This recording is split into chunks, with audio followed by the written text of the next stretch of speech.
Indosuria, kenapa banyak orang pintar tetap jadi korban? Kalau kita bicara tentang kasus Indosuria, ada satu pertanyaan yang seharusnya membuat kita berhenti sejenak.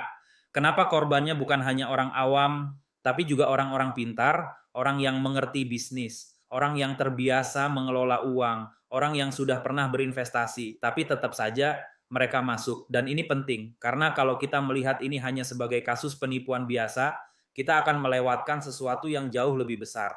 Bahwa masalahnya bukan hanya pada pelaku, tetapi pada cara kepercayaan itu dibangun, diterima, dan tidak lagi dipertanyakan. Kenapa korbannya bukan hanya orang awam gitu, tapi juga orang-orang pintar, orang yang mengerti bisnis, orang yang terbiasa mengelola uang, bahkan orang yang punya pengalaman investasi, tapi tetap saja mereka masuk. Dan ketika semuanya runtuh, pertanyaan yang muncul bukan lagi soal angka, tapi soal sesuatu yang lebih dalam, apa yang sebenarnya membuat orang percaya sampai sejauh itu? Masalah utama, ketika sesuatu terlihat normal, kita sering berpikir bahwa keputusan keuangan dibuat berdasarkan logika, bahwa orang akan bertanya dari mana return datang, bagaimana bisnisnya berjalan, apakah risikonya masuk akal. Tapi dalam praktiknya, banyak keputusan tidak dimulai dari sana. Banyak keputusan dimulai dari sesuatu yang jauh lebih sederhana. Apakah ini terlihat normal? Dan ketika sesuatu terlihat normal, pertanyaan mulai berhenti. Yang awalnya kritis, perlahan menjadi permisif. Bukan karena orang menjadi ceroboh, tetapi karena lingkungan membuat semuanya terasa wajar. Dan ketika sesuatu sudah terasa wajar, kita tidak lagi merasa perlu untuk membongkarnya lebih dalam. Sebenarnya Indosuria itu bisnis apa? Indosuria dikenal sebagai koperasi simpan pinjam. Secara konsep modelnya sederhana. Masyarakat menaruh dana, dana tersebut dikelola dan hasilnya dikembalikan dalam bentuk imbal hasil. Di atas kertas, ini terlihat familiar, mirip dengan deposito atau produk investasi berbasis bunga. Tapi ada satu perbedaan penting yang sering tidak disadari. Koperasi tidak memiliki struktur pengawasan yang sama dengan bank. Tidak ada jaminan seperti LPS. Artinya, secara risiko seharusnya dipahami secara berbeda. Masalahnya, banyak orang memperlakukannya seperti produk yang setara aman. Dan disinilah persepsi mulai bergeser dari memahami risiko menjadi mengasumsikan keamanan. Ketika sistem terlihat bekerja. Dalam banyak kasus seperti ini, fase awal justru yang paling meyakinkan. Imbal hasil dibayar sistem berjalan tidak ada gangguan. Dan dari situ muncul satu kesimpulan yang sangat kuat. Ini terbukti. Padahal dalam realitas, sesuatu bisa terlihat berjalan bukan karena sehat, tetapi karena belum diuji. Dan dalam beberapa model, stabilitas itu bisa bergantung pada masuknya dana baru untuk menjaga keseimbangan sistem lama. Selama arus itu terus berjalan, tidak ada tekanan yang cukup untuk menguji apakah sistem itu benar-benar sustainable. Bagaimana kepercayaan itu dibangun? Kepercayaan tidak datang dari satu sumber. Ia datang dari kombinasi banyak hal.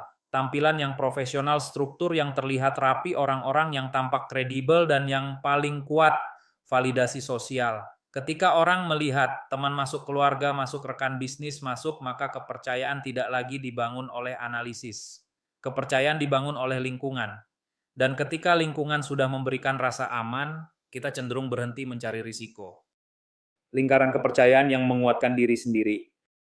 Di titik tertentu, terbentuk satu pola yang sangat kuat. Orang masuk karena melihat orang lain masuk, dan orang lain masuk karena melihat orang sebelumnya merasa aman.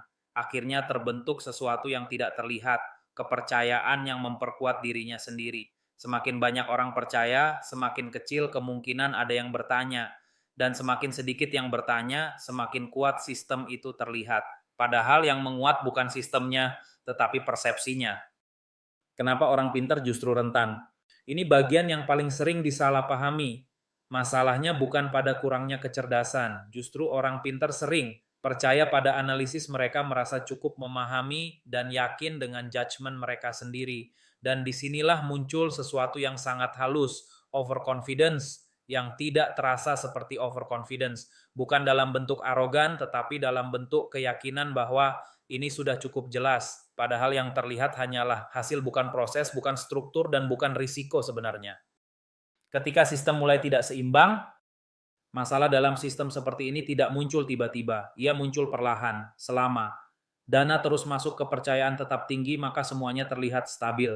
Tapi ketika aliran itu mulai melambat, keseimbangan mulai terganggu. Dan pada titik itu, sistem tidak lagi bisa ditopang oleh persepsi. Realitas mulai muncul. Dan biasanya perubahan dari terlihat aman menjadi bermasalah terjadi sangat cepat. Masalah yang lebih besar dari sekadar kasus. Kasus Indosuria bukan hanya tentang satu entitas. Ini adalah gambaran tentang sesuatu yang lebih luas, bahwa dalam banyak sistem keuangan, kepercayaan bisa tumbuh lebih cepat daripada pemahaman. Dan ketika itu terjadi, orang tidak lagi melihat risiko sebagai sesuatu yang harus diuji. Risiko berubah menjadi sesuatu yang tidak terlihat. Pelajaran paling penting, kalau kita harus menyederhanakan semuanya menjadi satu hal, yang paling berbahaya bukan sesuatu yang terlihat salah, tetapi sesuatu yang terlihat benar tanpa benar-benar diuji. Karena ketika sesuatu terlihat benar, kita berhenti mempertanyakannya. Penutup. Jadi kenapa banyak orang pintar tetap jadi korban? Bukan karena mereka tidak tahu, bukan karena mereka tidak hati-hati, tetapi karena dalam kondisi tertentu kepercayaan bisa terasa lebih kuat daripada kebutuhan untuk memahami. Dan selama kita tidak menyadari bagaimana kepercayaan itu bekerja, kita bisa saja mengulang pola yang sama. Kalau Anda setuju atau punya pandangan lain, tulis di kolom komentar. Menurut Anda, masalah terbesar dalam kasus seperti ini ada di sistem atau di cara kita mengambil keputusan. Dan kalau Anda suka pembahasan seperti ini, subscribe channel ini. Karena di channel ini kita tidak hanya membahas fraud sebagai kasus, tetapi juga bagaimana kepercayaan, sistem, dan cara berpikir bisa membuat sesuatu terlihat benar, sampai akhirnya terbukti sebaliknya. Orang pintar tidak kebal terhadap fraud, karena yang dimanfaatkan bukan kebodohan tetapi kepercayaan.